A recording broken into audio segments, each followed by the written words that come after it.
Ini programan ini itulah yang menyebabkan COVID itu berfungsi, ya kan? Bisa berkomunikasi, bisa menyebarkan informasi, bisa, ya kan begitu.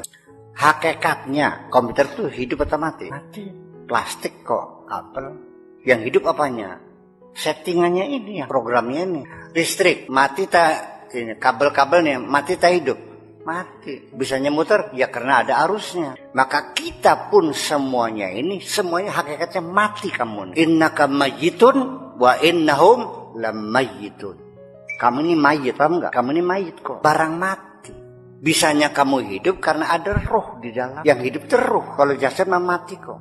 Ya Allah enggak bohong ngomongin innaka mayyitun. Kamu hidup atau mati? Mati, enggak hidup. Yang hidup itu rohnya itu. Nah kalau rohnya kembali setelah mati, rohnya masuk lagi, hidup lagi enggak? Hidup lagi. Orang mati suri itu kan gitu, rohnya dibalikan maning dia, dikubur 4 hari, hidup lagi. Gitu. Banyak di Indonesia banyak yang mati suri. Jadi artinya bahwa kita kembali lagi persoalannya bahwa masalah Kaligan itu hanya menurut kita yang terbatas pengetahuannya dan tidak pernah menduga itu bakal terjadi, ya kan begitu. Tetapi kalau kita generalisirkan saja, apapun yang terjadi pada diri kita ini semuanya ini Kaligane kabeh, karena kita tidak pernah memprogramnya. Apa Anda pernah ngisi daftar formulir kehadiran di bumi? Malaikat datang, silakan isi formulirnya Pak. Nama, titik-titik, umurnya berapa, tanggal lahirnya kapan, bulan apa, tahun berapa, jam berapa, ibunya milih, Ibu Tin, Ibu Kasana, Ibu Juleka, Ibu Tarmi. Saya nggak pernah milih kok. Nah, kalau apa yang terjadi pada dirimu sesuai dengan rencanamu, ketika engkau bercita-cita lalu terkabul, prangsane karena kita bercita-cita, prangsane karena kita mempersiapkan, prangsane. Kamu pengen jadi orang pintar, kemudian kamu belajar di UI jurusan ini, lulus sama sarjana, ya menjadi dosen, jadi rektor. Kamu beranggapan ini adalah hasil usaha saya. Itu yang terjadi. Prangsane. Hakikatnya semuanya Kaligane. Kaliganeku bahasa Arabe khaliquna. Kali-kaliganeku artinya al-khaliqu khaliquna. Kali-kali al-khaliqu khaliquna. Yang menciptakan semuanya adalah Allah. Jadi maksud saya, orang kaya karena dia merasa bercita-cita ingin kaya, lalu dia bisnis, lalu uangnya ditabung, lalu tambah modal lagi, bisnis lagi, sampai dia kaya raya. Pasti dia akan mengatakan ini hasil jerih payahku. Betul nggak? Apakah betul itu hasil jerih payahmu? Apakah itu pemberian Allah? Di sini perbedaan orang beriman dan tidak beriman. Kalau orang beriman, walau bagaimana tetap akan mengatakan ini adalah anugerah dari Allah. Buktinya, apakah ada jerih payah dengan kekayaan? Itu hubungan kausalita? Ternyata tidak.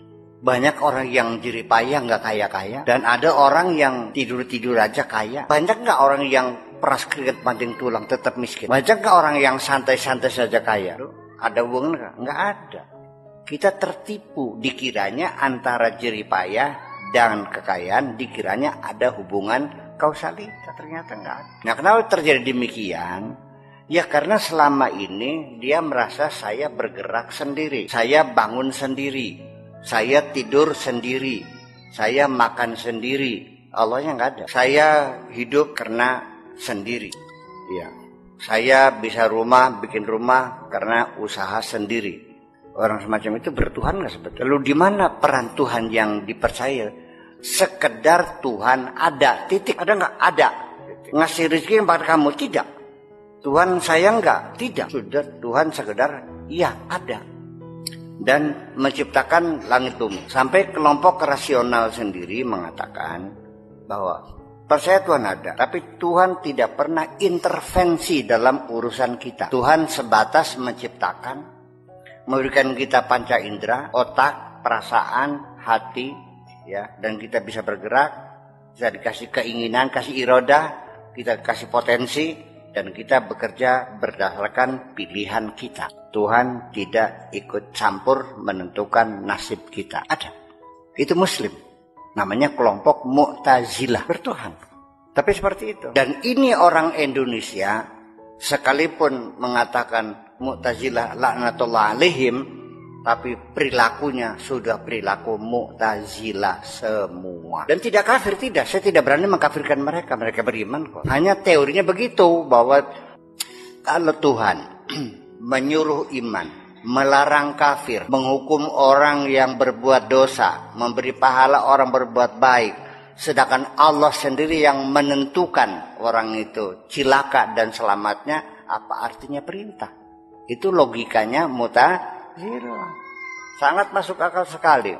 Kalau orang itu disuruh jangan tenggelam, tetapi kakinya diikat, tangannya diikat, dilemparkan ke tengah lautan, lalu diperintahkan jangan tenggelam. Adil nggak? Kalau Allah itu adil, Allah harus memberikan kita kebebasan untuk memilih. Itu logika, masuk akal, itu logika. Tapi realitanya di mana? Kita kan mau pakai logika, pakai realita, pakai teori, pakai praktek. Saya lahir juga bukan pilihan saya, termasuk saya dipanggil kiai juga bukan pilihan saya.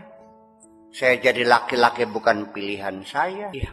Saya tubuhnya kecil juga bukan pilihan saya. Saya juga pengen tubuhnya besar kayak Anda, gede di umur, iya kan? Ya tapi dikasihnya udahlah untuk melerai hati saja, ya udah, little is beautiful.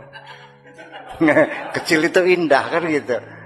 Buat membesarkan hati saya sendiri kan gitu. Sampai di penghujungnya nanti saya pun ketika dipanggil pulang, saya tidak boleh memilih. Terserah Allah saja. Mau kena kanker ya mangga, tabrak mobil ya mangga, keracunannya mangga, ketiban rumah ya mangga, terserah. Saya tidak boleh milih, itu realitanya. Jadi itu prangsane bisa seorang masinis itu melihat jarak sampai gondang dia itu masih sekian kilometer lagi, maka diinjak gasnya 120 km per jam. Dari sentral ya, kereta listrik tadi, jangan terlalu cepat Bung, pelankan lagi, karena peronnya sudah penuh semuanya. Nunggu sampai peron keempat berjalan, turun lagi gasnya. Selama ini dia perasaan bisa mempercepat kereta, bisa memperlambat kereta, dan bisa menghentikan kereta. Tapi ketika listriknya dicabut, sok gasen, berapa kecepatannya? Ya macet. Jadi kita ini seperti masinis yang nggak paham, dikiranya bisa karena dikasih bisa, karena ada setrumnya. Saya kira mungkin pendekatan kita dengan kodok-kodok seperti itu aja lah kira-kira. Nanti ketika umur Anda sudah 70-80, gigi tinggal satu, ya boyok wis lara kabeh, ya mata wis lamur, meriang gini, mati kita ke. Nah, pada saat di penghujung kehidupanmu, semua orang akan meriang kabeh gini. Kadang balik. Baru dia mulai bertanya tentang dirinya. What next? Akan muncul pertanyaan alami seperti itu. Dan pada akhirnya orang yang paling ingkar kepada Tuhan, Fir'aun sendiri, ketika dia tenggelam akan mati, qala amanna bi rabbi Musa wa Harun, baru menyatakan beriman.